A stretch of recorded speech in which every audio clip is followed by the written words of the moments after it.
Salam alaikum. Donc toujours avec la topologie algébrique. Alors dans cette vidéo, on va continuer avec les exemples des revêtements. D'accord? Donc on a vu le premier exemple, c'était le cercle S1. Le deuxième exemple, on a vu le tore. D'accord? Donc on a vu le tore et on a pu définir un certain revêtement, ou bien construire un certain revêtement à partir du revêtement du cercle. C'est-à-dire que quand on considère le tore étant le S1 fois S1. Donc déjà, on avait un revêtement P qui va de R vers S1. Tout simplement, c'est une projection qui prend un T et on donne tout simplement soit exponentielle de pi it par exemple, ou bien on peut faire tout simplement le couple cos de pi t sinus de pi t. Bien sûr, on a montré ça, c'est un revêtement. Donc pour l'auteur, on a fait tout simplement un produit cartésien, d'accord? Donc on a considéré la topologie produit et on a déduit, ça on l'a démontré dans la vidéo précédente, que si je fais le P fois P, d'accord, donc je croise l'application P fois P, qui va de R fois R, qui est le R carré, vers le S1 fois S1, qui est le tore. Donc ça, c'était effectivement un revêtement, bon, le R carré, le couple R carré avec le P fois P, constitue un revêtement du tore. Tout simplement. Donc, on a pu faire un revêtement pour le cercle avec le R, pour le tore, on devait le faire avec le R carré, tout simplement. D'accord? Donc ça, c'était un exemple pour dire que je peux construire un revêtement à partir d'un produit cartésien, c'est-à-dire à partir de la topologie produit. Alors cette vidéo, on va montrer que même avec la topologie induite, on peut faire un truc similaire. D'accord?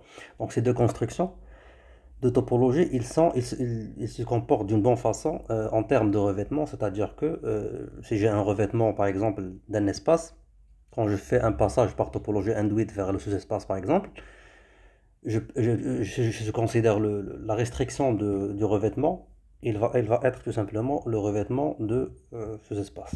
C'est-à-dire quoi? C'est-à-dire que si j'ai le X, c'est un espace, bon, c'est un espace X avec l'auto X, donc c'est un espace topologique, et je considère le Y en tant qu'une partie de X, et je la considère avec la topologie induite, c'est-à-dire que si je considère le Y dans Y, dans ce cas-là, je considère que le taux Y, c'est tout simplement l'intersection de Y avec tous les ovaires de X.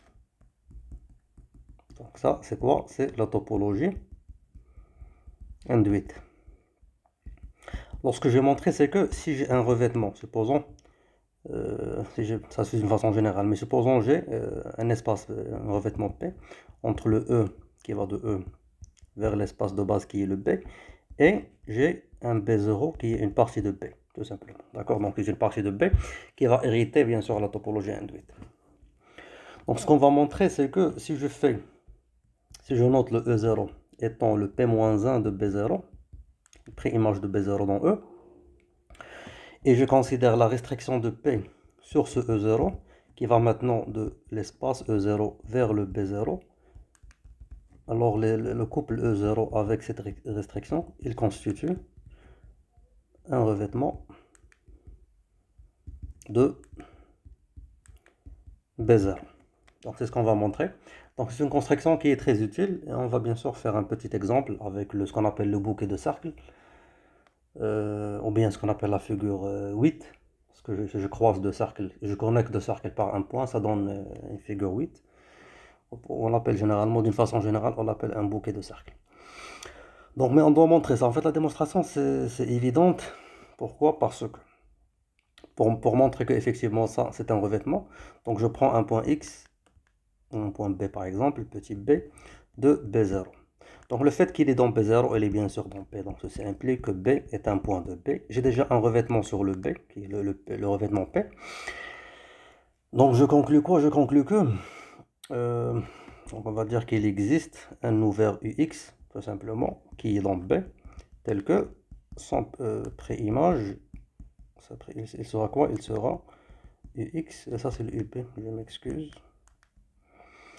qui est union des ouverts V alpha, donc c'est une famille d'ouverts V alpha qui sont bien sûr disjointes, de A2 disjoints, donc on va dire fait alpha intersection V bêta est vide, quel que soit alpha bêta de I, tel que alpha différent de bêta. Et deuxièmement, la condition la plus importante, c'est que chacun de ces V alpha est homéomorphe avec le UB, tout simplement. Donc homéomorphe bien sûr par la restriction de P sur le V alpha. Et ça, quel que soit alpha de I.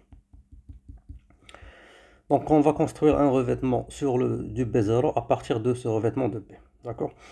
Donc ce qu'on va faire, c'est que puisqu'on est dans la topologie induite, je vais prendre cet ouvert-là, tout simplement. Je considère un U0 de B par exemple, un voisinage de BU0, qui sera l'intersection de B0 avec ce UB. Qui sera bien sûr une partie de B0, c'est un ouvert de B0, d'accord? Donc c'est une partie, ça c'est un ouvert dans la topologie induite sur B0, d'accord? Parce que c'est comme ça qu'on définit les ouverts dans la topologie induite. Donc si je fais le P-1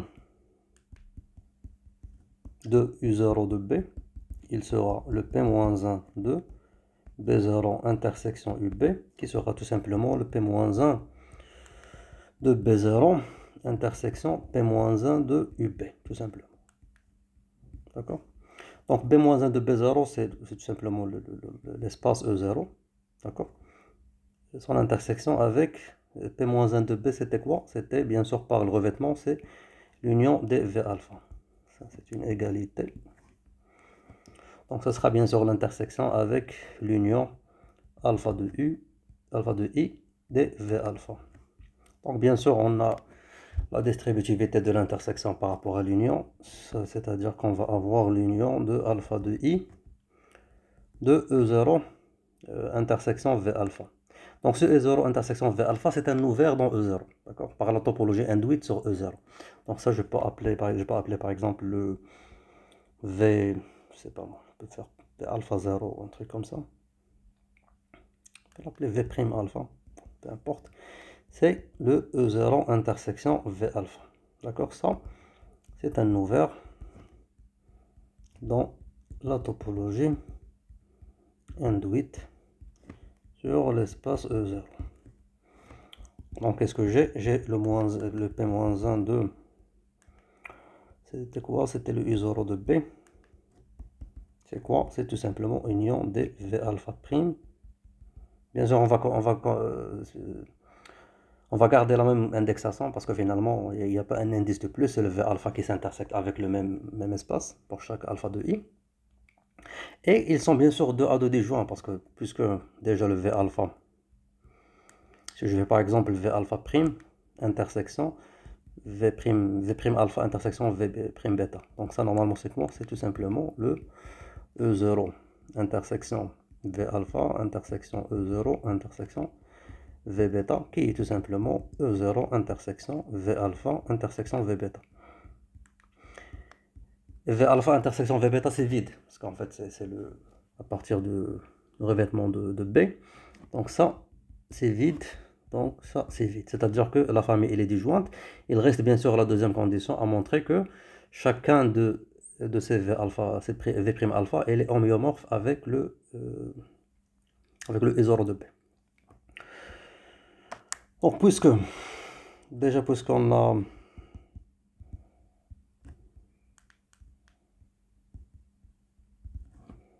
V alpha homéomorphe avec le UB, bien sûr par la restriction de P sur V alpha, d'accord? Ceci bien sûr va automatiquement impliquer que le V alpha prime, le V prime alpha plutôt, qui est le V alpha intersection E0, il va être homéomorphe avec, parce que ça c'est E0 qui est P-1 de B0, donc il va être homéomorphe avec son image qui est le B0 intersection UB0, tout simplement, d'accord? Et UB plutôt. Et ça, bien sûr, c'est quoi? Ça, c'est UB0, tout simplement, d'accord? Et là, on va tout simplement avoir la restriction de P, donc ce sera une double restriction en quelque sorte, sur le V alpha, là on avait sur V alpha, maintenant il va être sur V alpha intersection E0, ou bien V alpha prime, donc c'est une intersection sur V alpha prime. Bien sûr, par restriction, éco-restriction, parce qu'on doit faire les deux des deux côtés, on a tout simplement un homéomorphisme entre les V alpha prime et les V prime alpha et le UB0. Bien sûr ça, quel que soit alpha de I. Et donc je conclus que effectivement le couple E0 avec la restriction de P sur E0, il sera quoi? Il sera tout simplement un revêtement. C'est un revêtement de Bézard. Donc très bien, donc on a vu que, comme le cas de la topologie produit, la topologie induite, on peut créer le revêtement à partir de la topologie sur l'espace original. D'accord? Donc comme j'ai dit, on peut faire un exemple. D'accord? Donc il y a un exemple intéressant qu'on va le voir pas mal de fois dans ce cours de topologie algébrique, ce qu'on appelle, comme j'ai dit, le bouquet de cercles. Donc en fait, on va considérer un bouquet. Déjà, c'est quoi la notion de bouquet de cercle? Ça, je peux le définir juste d'une façon informelle. C'est que on a tout simplement, on peut avoir un nombre fini ou bien une infinité de dénombrables, des cercles, d'accord, qui sont connectés dans le même point, d'accord. Donc on peut par exemple dessiner le premier cercle, ce que j'ai fait. On peut dessiner le premier cercle. Je considère ce point-là, et dans ce point, on a un autre cercle qui est connecté avec ce premier, d'accord. Donc là, on va dire ça, c'est un point P connectant les deux cercles. Alors déjà, pour formaliser cette notion, il y a plusieurs façons de faire, d'accord. Donc on va voir plusieurs façons. Dans ce cas-là, dans cette vidéo, on va voir une construction, d'accord. Et après, je vais considérer d'autres constructions par la topologie quotient, etc., qui seront bien sûr plus générales et plus, voilà, qui seront plus générales.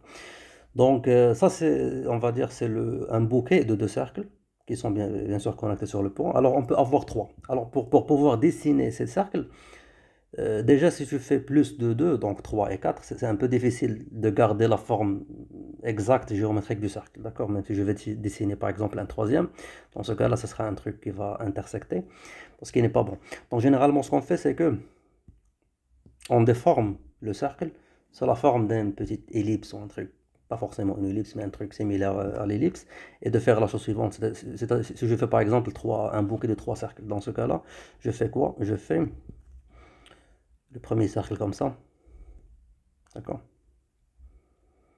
C'est comme ça qu'on le dessine. Et on est justifié de faire ça pour la simple raison que ça reste homéomorphique. Donc chacun de ces trois objets géométriques, ils sont bien sûr homéomorphes, qui sont topologiquement équivalents au cercle. Donc à chaque fois quand on est dans le contexte de topologie, à chaque fois qu'on a un homéomorphisme ou bien une équivalence topologique, ça on peut considérer comme c'est une égalité, d'accord? Puisque, et gardez en tête que c'est entre parenthèses toujours à homéomorphisme près. Donc dans cet exemple, ce qu'on va voir plus tôt, c'est juste le cas de deux cercles. Donc on peut le dessiner sur la forme suivante. Je peux dessiner ça, c'est le point dans lequel ils sont connectés. C'est le premier cercle. Ça, c'est le deuxième cercle. Alors comment je peux définir cet espace-là? D'accord? Donc comme j'ai dit, il y a plusieurs constructions. Je vais faire une construction parce que ça concernera un exemple des revêtements sur la topologie la topologie induite. C'est-à-dire je vais faire une construction à ce que cet objet-là soit un sous-espace d'un autre espace topologique. Donc ça sera quoi? Ce sera tout simplement une partie de S1 fois S1. D'accord? Donc ce sera une partie du tore qui est le S1 fois S1. Donc pour faire cette construction-là, il faut pas... Vous pouvez bien sûr imaginer le cas du tore étant identifié avec ce qu'on appelle donut, d'accord? Donc l'homéomorphisme avec l'objet de donut.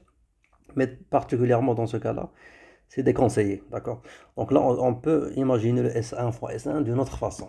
Donc c'est quoi le S1 fois S1? Le S1 fois S1, c'est tout simplement, tu considères chaque point du cercle.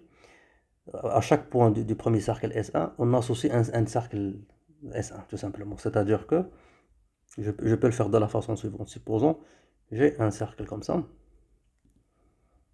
Je peux le dessiner. Bon, peu importe. Ça, c'est le premier cercle, d'accord? Ça, je veux dire que ça, c'est le premier S1. Et chaque point du cercle, je peux associer un autre cercle pour ce point. Alors pour le cas de donut, quand on a fait on va dire l'équivalence topologique entre le tore et le donut, c'est qu'on a choisi de tracer le cercle original, bien le cercle de révolution, le tracer sur on va dire sur le plan x, y, et prendre chaque point et considérer que ce point-là, c'est le centre d'un cercle autour de ce premier cercle de base ou bien cercle de révolution, d'accord? Et bien sûr, en faisant comme ça, pour tous les points, on peut bien sûr construire l'objet de donut. Alors là, on va faire autrement. Ce qu'on va faire, c'est que on va dessiner le cercle comme ça. Donc chaque point P, donc je prends un P de S1, j'associe à ce P là le couple PS1.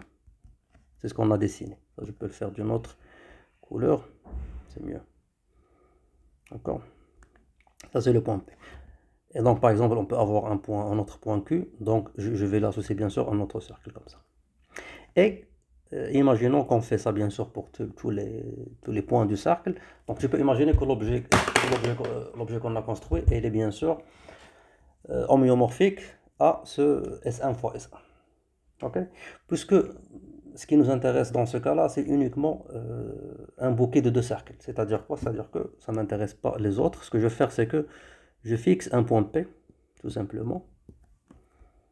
Ou bien un point A, ou un truc P0 par exemple, le point A, A0, de S1. Ok? Et je considère le A0 fois S1. Donc ce couple-là. D'accord? Donc ça, c'est le A0. Et ça, c'est le S1, ou bien le cercle associé à A0. Donc c'est l'objet en bleu. Donc ça va être quoi? Ça va être tout simplement un seul cercle. Pour pouvoir inclure ce deuxième cercle, comme ça, si j'inclus le deuxième cercle, le cercle original, je vais maintenant avoir la figure 8, tout simplement, ou bien le bouquet de cercles. Pour ceci, je fais l'inverse, d'accord? Donc je fais le S1 fois A0. D'accord? Donc si tu fais le A0 fois S1, je vais avoir on va dire, ce cercle-là. Et si je fais le S1 fois A0, il sera tout simplement le deuxième cercle, celui qui est en mauve. Et donc, pour définir cet objet-là, je vais le faire de la façon suivante. Je peux l'appeler par exemple Y. Il sera tout simplement A0 fois S1 union le S1 fois le A0. Tout simplement. D'accord? Donc bien sûr, il sera quoi? Il sera une partie de S1 fois S1. Ok? Donc le bouquet de cercles, dans ce cas de deux cercles, je peux le voir comme une partie de S1 fois S1. Et comme j'ai dit, ce n'est pas la seule construction qu'on fait. Juste uniquement pour pouvoir appliquer le truc de la topologie induite, on a décidé de faire ça comme ça, d'accord? Mais généralement, pour construire le bouquet de cercles d'une façon générale, on utilise ce qu'on appelle les sommes des espaces topologiques, d'accord? Donc on va le voir par la suite. Ce qu'on appelle la topologie on va combiner la topologie de réunion disjointe avec la topologie quotient pour pouvoir définir les bouquets de cercles. Et pour l'instant, on peut utiliser cette construction. Donc très bien, donc le fait qu'il soit une partie de S1 fois S1, donc, il va hériter bien sûr le revêtement par restriction, d'accord? Donc on a déjà le revêtement de S1 fois S1 qui était tout simplement le P qui va de R carré fois S1 fois S1, tout simplement, d'accord? C'était le P fois P plutôt. Avec le P bien sûr, c'est P de T, c'est tout simplement comme j'ai dit, le cos de pi T, sinus de pi fois T. Donc très bien, donc pour pouvoir appliquer ce truc de topologie induite, ce qu'on va faire, c'est qu'on va considérer ce Y, d'accord, et trouver son préimage tout simplement, d'accord, dans l'espace R carré. Donc si je fais le P-1 de Y, on peut l'appeler S, c'est mieux. Comme ça c'est... Donc le P-1 de S, il sera quoi? Il sera les couples de R carré, tels que le P de X, on va dire le P fois P de XY, appartient à S.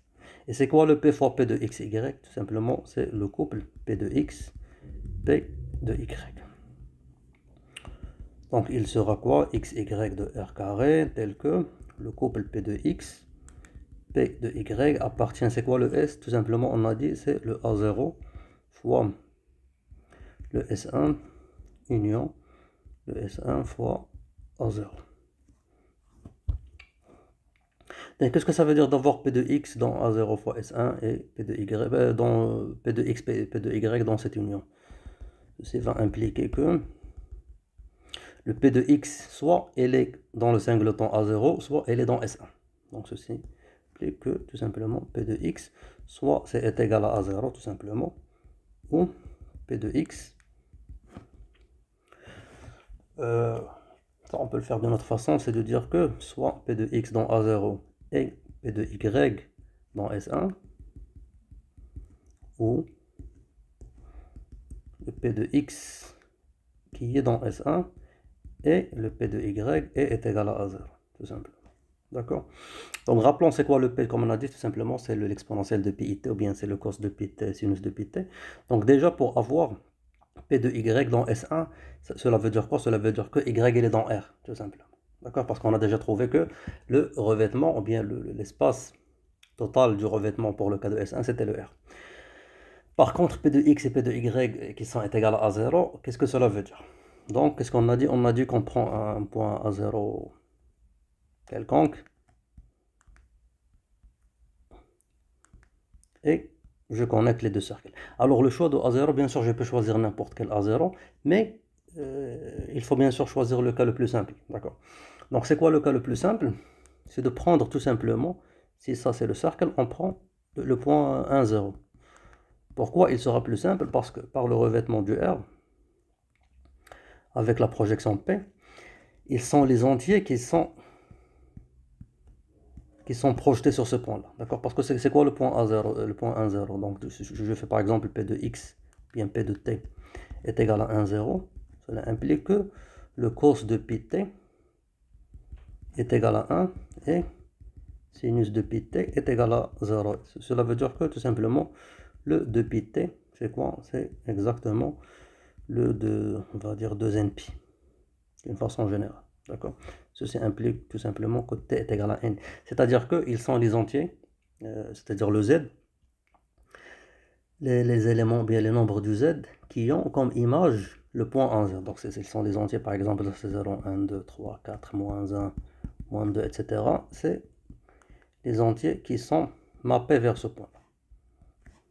Donc là, on peut choisir le A0, est-ce qu'il soit le A0, est-ce qu'il soit le point 1, 0, comme ça simplifie le calcul.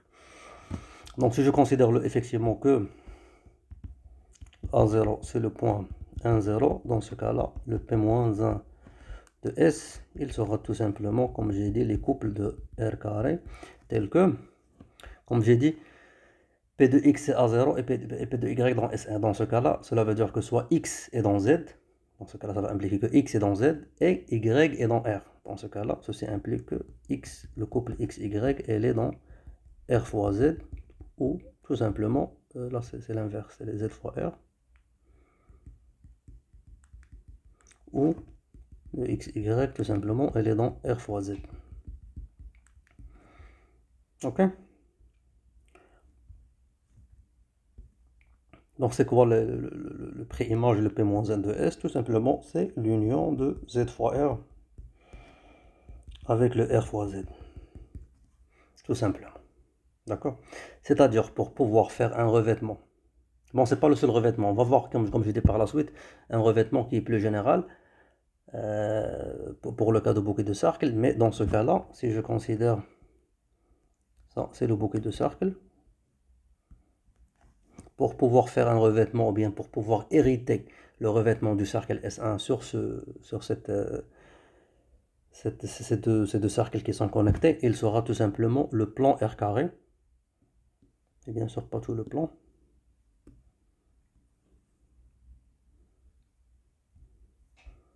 Donc je ne vais pas considérer tout le R carré, mais le Z, c'est quoi le Z fois R? Donc supposons ça c'est un plan infini, donc le Z fois R, c'est-à-dire que, bon, supposons ça c'est le 0 par exemple, ça c'est 1, ça c'est 1, ça c'est 2, etc. Ça c'est moins 1, moins 2, etc. Donc ils seront quoi? Ils seront tout simplement ces traits-là.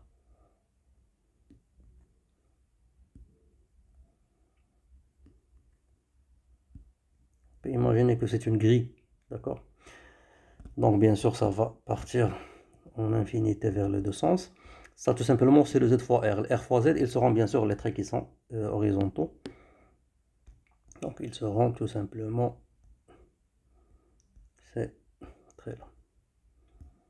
Donc c'est pour cette raison que j'ai dit c'est une grille ou bien une grid. On dit en anglais en grid, une grid. Donc ça c'est l'infini, ça c'est l'infini, ça c'est l'infini. D'accord. Donc pour pouvoir, comme j'ai dit, faire le revêtement, on a besoin de, le R va pas marcher, d'accord? On a besoin de R fois Z union Z fois R union R fois Z. Pour pouvoir, donc ça c'est un peu difficile d'imaginer, de prendre cette grille et de la faire tourner autour de ce bouquet, d'accord? C'est un peu difficile à l'imaginer. Donc comme j'ai dit, on va voir un autre exemple par la suite. Mais là vous avez remarqué que juste un cercle de plus qui se connecte avec notre premier cercle, ça ajoute une grande complication, d'accord? Ce qui nous force à ajouter beaucoup plus que R, d'accord? Donc ajouter, de faire un espace qui est beaucoup plus, on va dire, beaucoup plus large que R pour pouvoir faire le revêtement de ces deux cercles, tout simplement. D'accord? Et cette complication vient bien sûr du fait qu'ils sont connectés. Donc ce point de connexion, bien le point d'intersection, il cause, c'est lui qui cause cette complication. Alors là, vous allez me dire que est-ce qu'on ne peut pas utiliser uniquement le R pour pouvoir faire le revêtement? Non, c'est pas possible. D'accord? Pourquoi? Parce que si tu considères uniquement des points qui sont pas, c'est-à-dire qui sont différents du point d'intersection, il n'y a pas de problème, d'accord? Donc chaque voisinage, effectivement, tu peux trouver une famille des intervalles qui est disjointe, d'accord? Euh, Comme on a vu l'exemple du S1, et qui sera bien sûr un revêtement.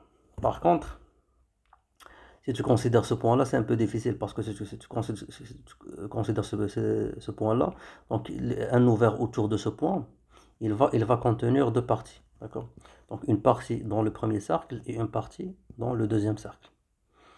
Donc il y a pas une façon euh, de pouvoir définir le P-1 de ce voisinage-là, de ce voisinage trivialisant, en termes des ouverts qui sont disjoints. Ils ne vont pas être disjoints, d'accord? Donc les ouverts dans cette partie-là, ils vont être disjoints, mais quand tu rajoutes union, les ouverts de cette partie-là, ils vont bien sûr s'intersecter avec les premiers, tout simplement. Donc vous pouvez essayer vous pouvez le faire bien sûr, si vous voulez, mais ça va bien sûr donner, vous allez remarquer que les ouverts, ils vont sûrement s'intersecter, tout simplement. D'accord? Donc j'espère que cet exemple soit clair. Alors comme j'ai dit, on peut faire une autre construction, ça je peux le faire, je pense, dans cette vidéo. Moi je pense, on a le temps, je peux le faire. Je peux construire ce bouquet de cercles par une autre façon. D'accord? Pour ceci, je vais avoir besoin de deux constructions topologiques. D'accord? Une, on l'a déjà vu dans le cours de topologie, donc vous pouvez le revisiter, qui s'appelle la topologie quotient, qui est très importante dans ce cours. Et l'autre, il s'appelle la topologie de réunion disjoint. D'accord? Donc je pense que je vais laisser ça pour la vidéo prochaine parce que quand même je dois faire un rappel sur ces deux topologies-là. D'accord? La topologie quotient et la topologie de réunion disjoint. Et après, expliquer cette construction de bouquet de cercle ou bien à partir de la combinaison de ces deux topologies. Donc je pense que je m'arrête là, on se voit la vidéo prochaine, Inch'Allah.